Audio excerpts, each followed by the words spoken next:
Retornamos na entrevista com o pastor Dreyer, cuja ênfase será o livro mais recente dele, né? De tantos, o senhor já publicou inúmeros, né? O número 50 está dentro do computador. Está gestado. Não, ele já está escrito. Com previsão a cesariana do livro? A cesariana já aconteceu, a criança está tomando banho agora e vai receber uma roupinha bonita.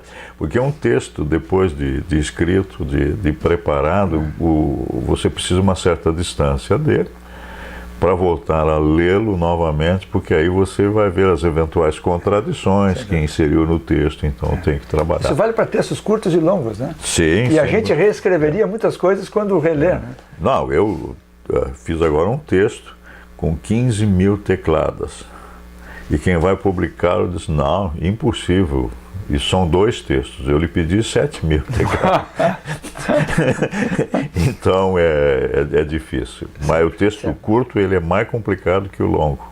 Eu imagino que sim, esse poder de síntese. Tem, você tem que ter começo, meio e fim. Mas isso evidentemente para quem conhece muito, né? Para quem conhece pouco tem dificuldade. Esse é o problema, você sabe demais, é um problema ser breve. É sempre uma provocação, né? Isso. Mas o livro que mencionamos chama-se 190 anos de imigração alemã no Rio Grande do Sul, e com um palavreado aqui que dá nome a essa série, Esquecimentos e Lembranças.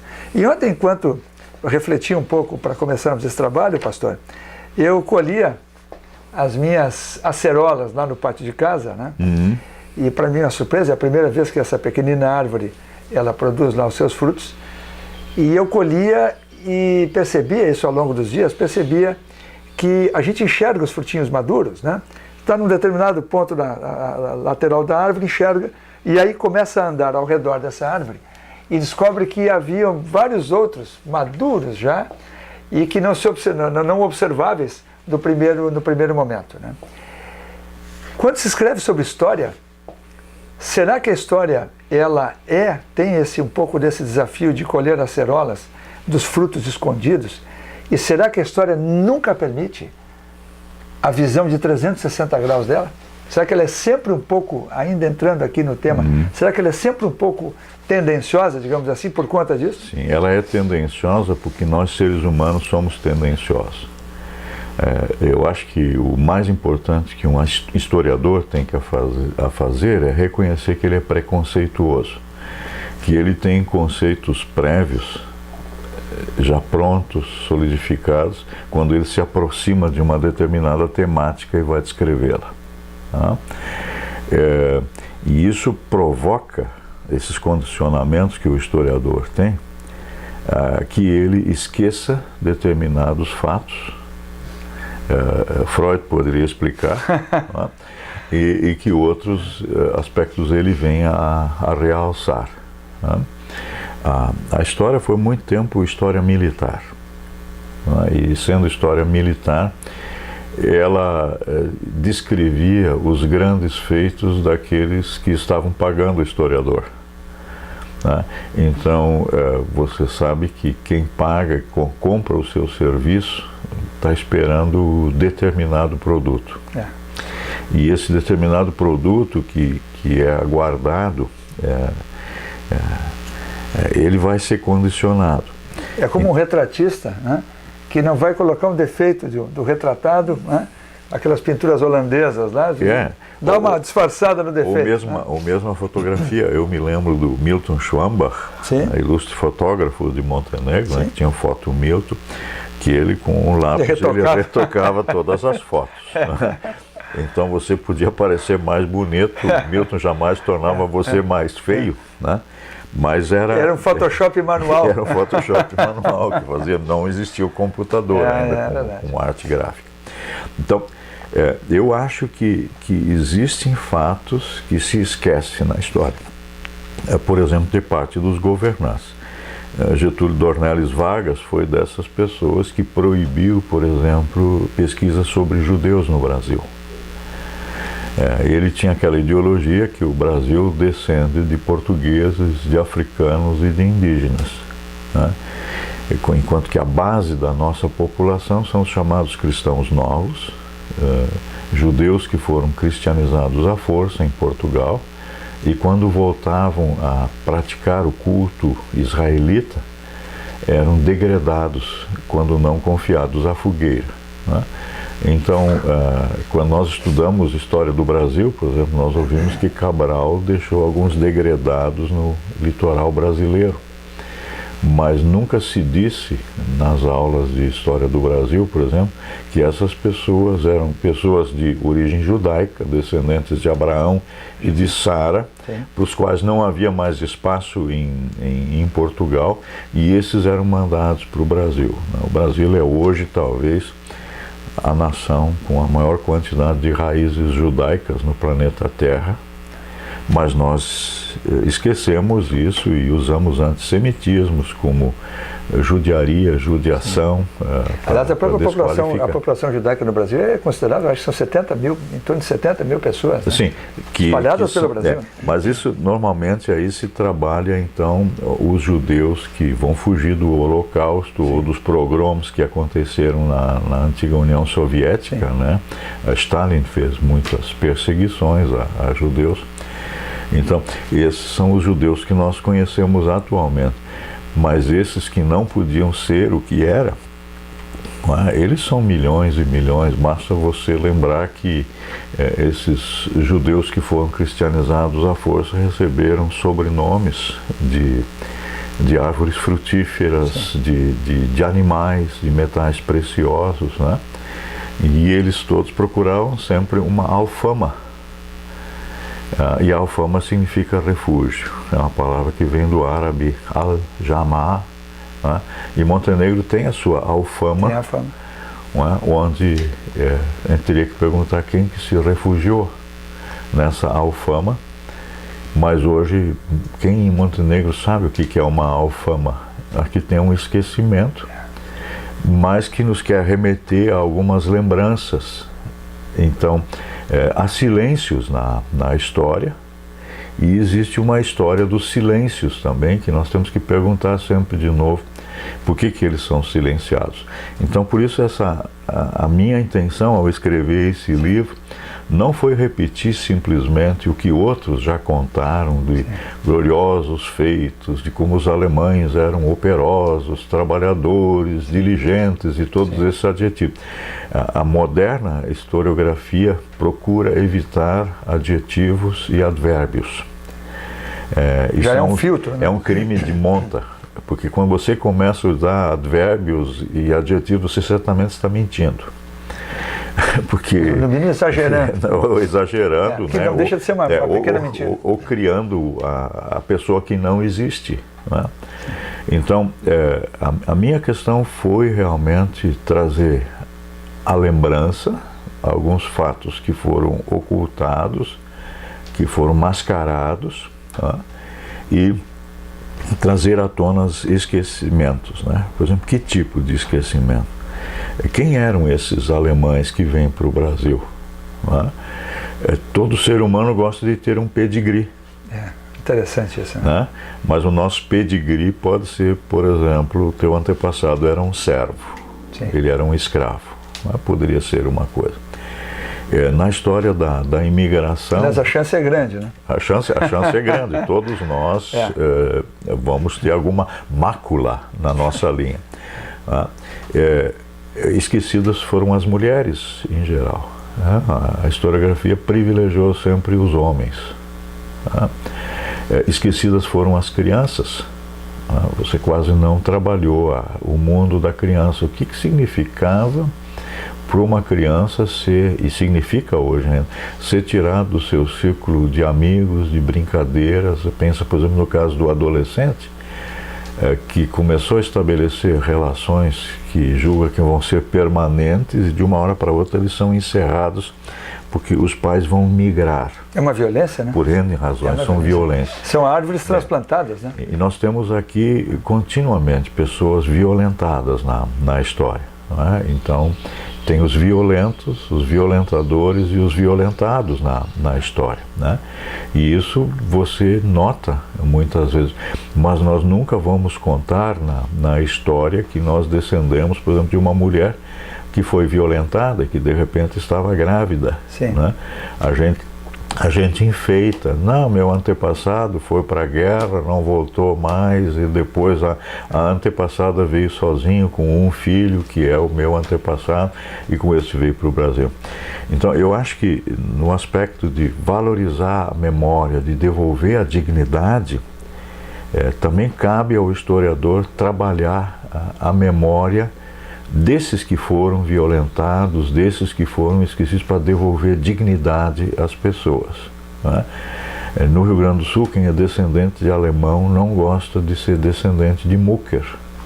Sim. Não é aquele movimento messiânico, sim, sobre o qual nós certamente ainda vamos falar ao longo desses sim, programas, daquelas pessoas que há 140 anos atrás, isso vai se completar no mês de agosto desse ano, foram massacradas ali no Morro Ferrabras, porque tinham a sua forma de religião e começou a gozação e não existiu. Então, quem é que vai dizer abertamente, eu sou descendente de Mucker? Sim. Né? Nós agora estamos recuperando na memória da história do Rio Grande do Sul a questão da Batalha dos Porongos, né, com o massacre das sim, populações africanas no Brasil. Quem é que vai querer ser descendente de Davi Canabaro, de Bento Gonçalves da Silva e dos outros heróis? Quer dizer, heróis cultuados, né? Foram heróis que foram cultuados, foram mitos que foram criados, né? A história muitas vezes se constrói em torno de mitos. Os povos indígenas sempre contaram a história dos seus mitos, e todos os povos têm o seu mito fundante, né? E nós no Brasil não temos um mito fundante para a nossa história. Sim. Não é? Vargas tentou criar um mito fundante através dos Inconfidentes mineiros, transformando a cadeia de Vila Rica, hoje o Ouro Preto, né, numa pira da pátria nacional, mas não conseguiu isso, né? Tiradentes nunca foi um herói gaúcho. Aqui talvez Sepete Araju tenha sido, mas Sepete Araju era um alferes espanhol. Ele não estava do lado das tropas portuguesas, né? Então, nós cultuamos história portuguesa no Rio Grande do Sul, mas esquecemos a história espanhola do Rio Grande do Sul. Fundamental, né? Por questão aí de mitos fundantes. Mas as próprias missões, a língua básica das missões era o espanhol. Era o espanhol, além do Guarani, sim, não é? Porque os jesuítas né, foram os grandes preservadores do idioma Guarani. Sim. Não é? Tanto assim que no Paraguai ele é hoje ainda uma das duas línguas oficiais do país, o Guarani e o espanhol. E mesmo Anchieta tem poemas, né? Poemas escritos. Bom, nós até meados do século, né? meados do século XVIII falamos o Tupi-Guarani, nós não falamos o português. Né? O português nós estamos falando há 250 anos. E o que o Anchieta mostrou de alguma forma é que o Tupi-Guarani tinha lá seu refino, né? Sim. Capaz de poetar. Sim. Né? Nós ainda falamos no curumim, no piá, no guri, não é? O capim, não é? Que é uma palavra guarani. Agora, voltando um pouquinho na questão do Getúlio Vargas, né? Porque isso acaba determinando a própria leitura da história, aquilo que se permite estudar, né? De alguma forma, claro, fazendo assim metaforicamente, será que o Getúlio Vargas foi um pouquinho stalinista, né, no sentido cultural, né? Essas coisas assim de degradar ou de jogar para escanteio certas coisas? Olha, alguns integrantes de alguns partidos políticos que têm em Vargas o seu pai e seu patrono, né, podem ficar bravos comigo. Mas Vargas foi filho de seu tempo. E como filho do seu tempo, ele tem profundos traços fascistas. Porque o fascismo domina o mundo na época, não é? Quer dizer, quem são os contemporâneos de Vargas? São Franco, são Hitler, Mussolini, são Stalin, Roosevelt, que não deixou de ter traços fascistas também na sua maneira de ver. Por quê? Porque o liberalismo ele tinha mostrado a sua limitação com o final da Primeira Guerra Mundial. O parlamentarismo, também assim se julgava, tinha fracassado. Não é? Então o que se queria? Se queria agora personalidades fortes que dessem um jeito na coisa. Então precisava do Führer, do Duce, do chefe, não é? Ou do homem. como Vargas era designado. Então, mas isso não, o Perón vai estar depois, não, Cárdenas no México, né? Então você tem toda uma constelação, né? Então Vargas, nesse sentido, ele é filho do seu tempo e se usou a força, né? Se tirou as liberdades de expressão dos seres humanos porque se queria estados nacionais únicos e fortes, né? E então, homogêneos, né? Homogêneos, né? E essa homogeneidade, no caso brasileiro, como nós não tínhamos história comum e éramos um país de imigrantes, o traço comum para criar o Estado brasileiro foi a língua. Por isso se proibiu, por exemplo, qualquer criança de falar outra língua que não o português, não é? Até os 14º ano de vida. Sim. A gente deve lembrar que foi somente o governador Alceu Colares, de profundas raízes africanas, que quebrou essa lei, eliminou-a para o Rio Grande do Sul, permitindo que já no processo de alfabetização a criança aprendesse uma língua estrangeira. Mas aí já se tinham passado quantas gerações, não é, de aprendizado. E no programa anterior você me perguntava qual tinha sido a minha língua, não é? Se eu já tinha falado o alemão enquanto criança, né? A Montenegro do pós-guerra falava alemão nas formas de dialetos. Só que, como criança, nós éramos instruídos pelos pais a só falarmos a língua estrangeira dentro de casa, jamais na rua, porque nós poderíamos sofrer represálias, e sofríamos represálias, né? Eu era alemão, batata, come queijo com barata, em Montenegro. O italiano era gringo, polenteiro, come tripa de terneiro. Não é? Então, a criança não sabia exatamente o que era isso, né?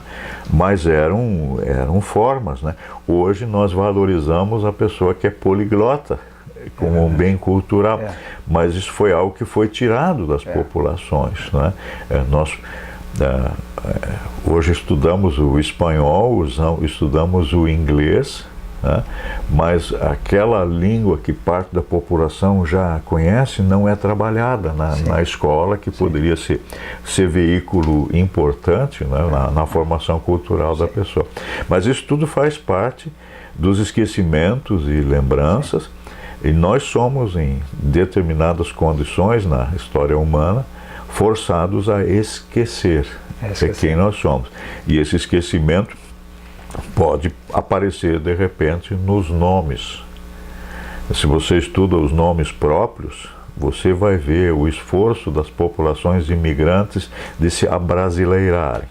Então você vai dar o nome da sua filha de Brilhantina, porque soa bem, mas você não sabe que você está dando o nome de um fixador de cabelo para sua filha, e você está colocando um peso em cima dessa criança. Eu já vi meninos com o prenome de etéreo. Poxa. E você vai perguntar o que tem isso, né?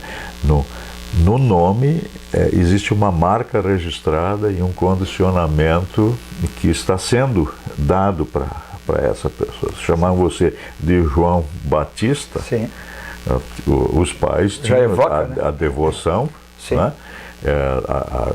O padroeiro de Montenegro. Há um rastro, né? Tem um rastro, você tem história, então, com os nomes que você dá, né?